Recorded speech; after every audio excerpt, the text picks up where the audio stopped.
Have a seat. We'll talk a while. This time,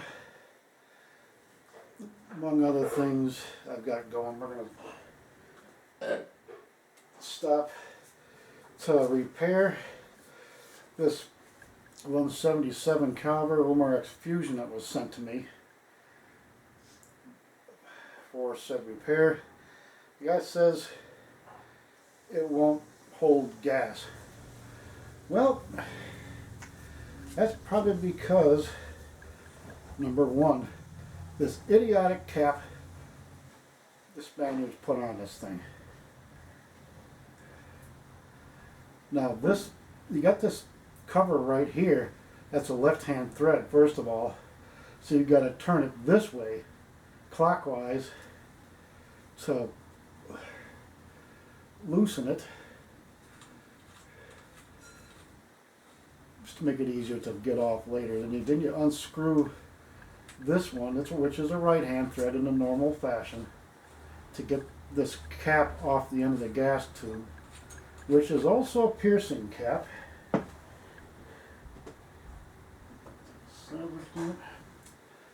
Now, first of all, when I first pulled this thing out, it's got the little metal piercing pin stuck in the end of this part here, which is all, the rest of it is all plastic except for this collar and this piercing pin insert in the end right there. And this is the old style seal material Crossman and everybody else used back in like the mid 50s to somewhere around the mid 60s. And they found it absorbed CO2 gas, so they had to find a newer seal material, which now with the upgraded seal kit I've got in the 160 back there, it's a whitish material. A little harder than these other ones too, the black or, as you see there, the red. Anyway, so this has to be screwed in. It's a right-hand thread, so you screw it that way. Hold it like this, mind you, the way it goes in. This has to be seated against this part here. And this part is the left-hand thread, so you screw it clockwise to get it off. And thusly, since this is just a threaded collar, kind of like a piece of a collet, you can now see this. This is the gas release valve screw, which I think is really friggin' stupid. It's got a dish, sort of like a flying saucer shaped brass thing that goes down in here on a spring. So you screw it all the way in, and you see this little mark. It had a red mark across it, and the guy put filed a little mark on there. So you turn that out. You screw it down as far as it'll go, which leaves about 3 threads up from here. And then you screw it out 3 turns, according to the guy at Pyramid Air. And right about there, or sometimes maybe 5 turns out, to get this thing to seal and stop leaking gas. So when you screw the thing down onto the gun, this metal collar screws onto the gas tube, because that's just like the Crossman Pell gun. You've got 2 12-gram high-pressure CO2 cartridges in that tube, which again is up to about 900 psi, and that is nothing to play with. Be careful. I'm serious here. You be damn careful with these things. You're going to hurt yourself. Once the gas is in there, leave this thing screwed in. You can take you can unscrew this, which is a left-hand thread, so you turn it that way when it's facing this way in the gun. Turn it clockwise, in other words. And you turn this screw further out until the thing stops leaking gas, and try to have this loosened up a little bit on these outer threads here, so you're ready to do that. Do that first before you send it off saying, well, it won't hold gas. With this this retarded piece of shit valve. That's the main reason why they won't hold gas. Now, lacking that, I've got a, you know what, let me grab this wooden tool I made back here, you guys. Oh, dang it. Gonna bounce everything. Okay, now I had my left hip replaced, all stainless steel, so I guess like Armored Core, I'm Human Plus now. Anyway, this is one of the tools they give you in this bag of stuff they call a hip kit. You know, a real long shoe spoon for, you know, putting your shoes on, and that big U-shaped trough thing with the jump rope pieces on it you use to put your socks on and all that sort of thing. Plus, something I wish I would never done without, trigger operated grabber. This is the greatest doggone thing. I love this thing. Especially when you're riding in broke-back buggies around the store, you can use that to grab stuff. That's not too heavy, mind you. Okay, so anyway, I don't know what the hell this half-ass swastika-looking dowel rod thing is for. If that's for grabbing stuff or straightening out the heel tab on your shoe, I've bent that thing a couple of times already. Now this was bent at an angle like that, so I bent it straight, and I can now, like on the 160 and 180 series pellet guns, Crossman's original dual CO2 cartridge guns, with the 1963, I think it was, they upgraded the valve assembly that you now get from Archer. The way they talk, they designed it and everything. Well, they didn't. It's Crossman. They likely got the all the dimensions, measurements, and such as that to reproduce them, which is fine. I love that thing. Got more FPS and thusly FPE out of my old 55, 56 variant 160 pellet gun with that thing. But it's got a slot in the end of the valve that you got to unscrew. You keep it a couple of turns so it's loose, so it doesn't push the seal against the barrel. We're trying to use this also as a ramrod to get the thing down the barrel, and you got that thick washer thing where that threaded rod is that mounts the whole barreled action to the stock in the old rifles. Because there's a hole in the middle that the valve stem that's sticking out of the exhaust valve of the entire valve assembly, which is about that big around, about yay long. But there's a slot in the end of it that's facing up towards this thing. And then what you do, once you get that valve, I'm not feeling anything down in there on this one. But you stick this down in there in that slot, and you would turn it that way. You turn it clockwise to tighten the body of the gas valve assembly, and thusly tightening the seal at the base between the exhaust valve and the main body of the valve against the inside of this tube here, down in here. And that seals it up. You just put some secret sauce on there, pellet gun oil, and as I forgot to mention in the next part here, look at it again. RWS makes a lubricant too. Umarex recommends RWS chamber lube to put on the end, putting one drop on the end of each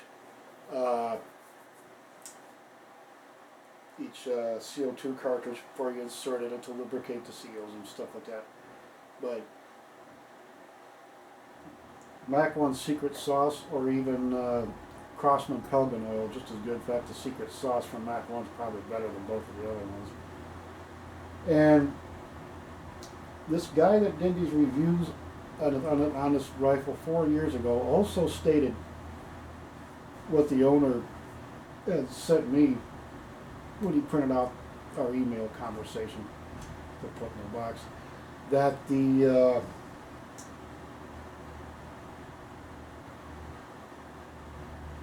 Oh, the Umarex CO2 cartridges, again 12 gram, but they're shorter. Their length varies a little bit. And for some of these things, the Crossmans are a bit too long. So I might have to adjust that cap, if that's possible, to get it to use the Crossman CO2. That's the only way I can test the rifle. I don't have the Umarex ones, and I kind of hate to have to buy a bunch of them, although, well, if I have to, shit happens, you know. But I think that's about all I can think of to start with. And first off, in this next part of the video, we're going to go over the cap again. And then we'll start taking the rifle apart and get that, see how the gas valve comes out of this one, because I didn't feel a slot down in there when I stuck this down the gas tube and turned it around, where if it has a slot in the end, like it sounded like what the guy was describing to me, that it should be like the Crossman, and that you should be able to stick this in there and be able to unscrew it to loosen the body of the valve so that you can loosen the seal and push the thing out from the other direction.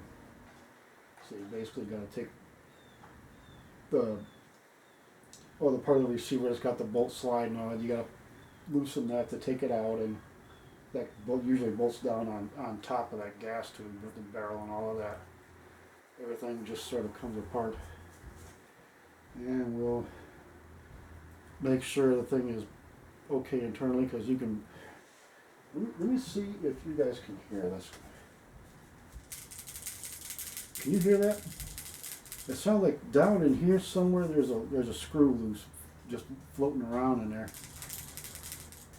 So we need to take this apart with either something broken,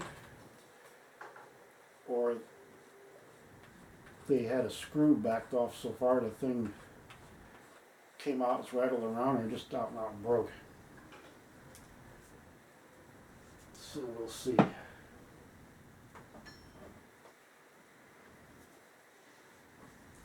Okay, first thing I wanted to show you guys about with this Umarex repair.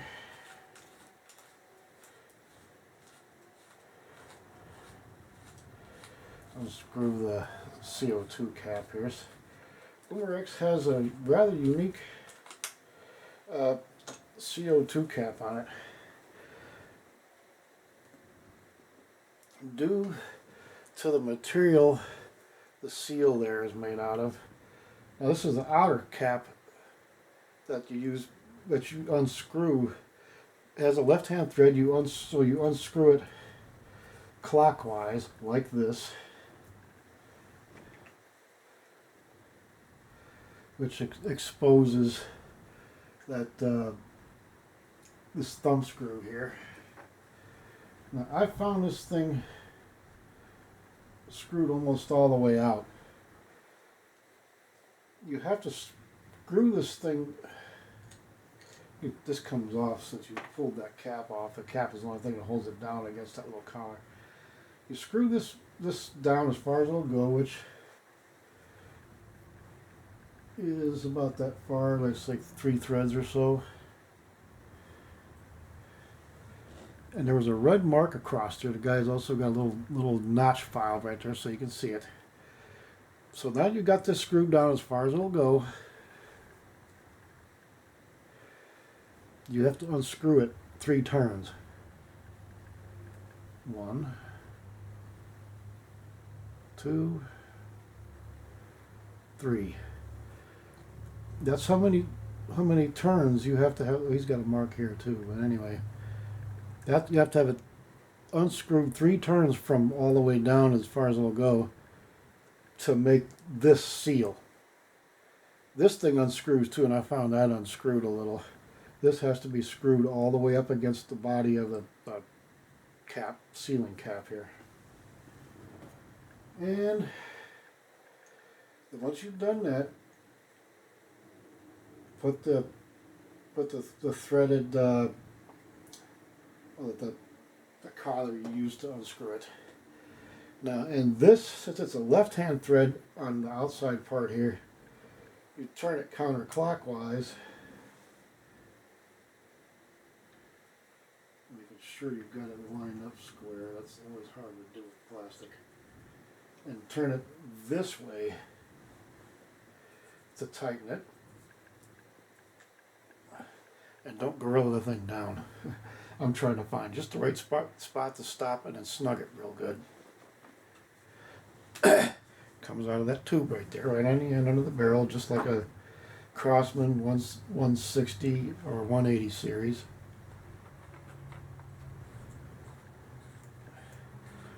Screws on real easy though. I like that.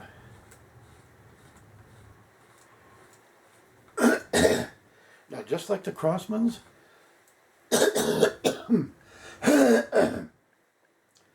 just like the old Crossman over here, this thing takes two 12-gram CO2 cartridges. You put a drop of oil like Pelgun oil. This right here. One drop of this, or I'm sorry, I'm all raspy. Need something to drink. A drop of this on the end of each of the CO2 cartridges, the end that gets pierced. One drop of this, or even Mac 1's secret sauce. You can get there. That comes in a little bottle too. Little squeeze bottle. Either one of those. Nothing else. Just Mac 1's secret sauce or that Pelgun oil from Crossman.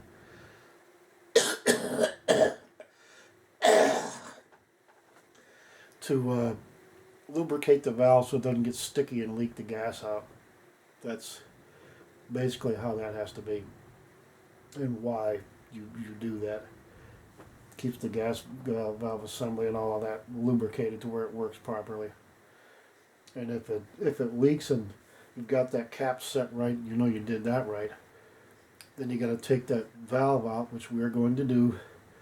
Polish the valve stem and certain little parts, clean it up real good, lubricate everything properly, and put it back together. Use initially I'm thinking of using the Crossman Pelgun oil on the moving parts like the cocking piston, the hammer piston, and all that assembly with the spring if it's got the same thing the Crossman does. The part that works everything by way of the bolt with the valve in front underneath where the exhaust valve port goes up into the port, the bolt to put the gas behind the pellet. Then the seals will all get dabbed or wiped down with a light coating of Mac 1's secret sauce, and we'll go from there and see if we get this thing sealed up and working again and back to its owner. It's 177 caliber Fusion.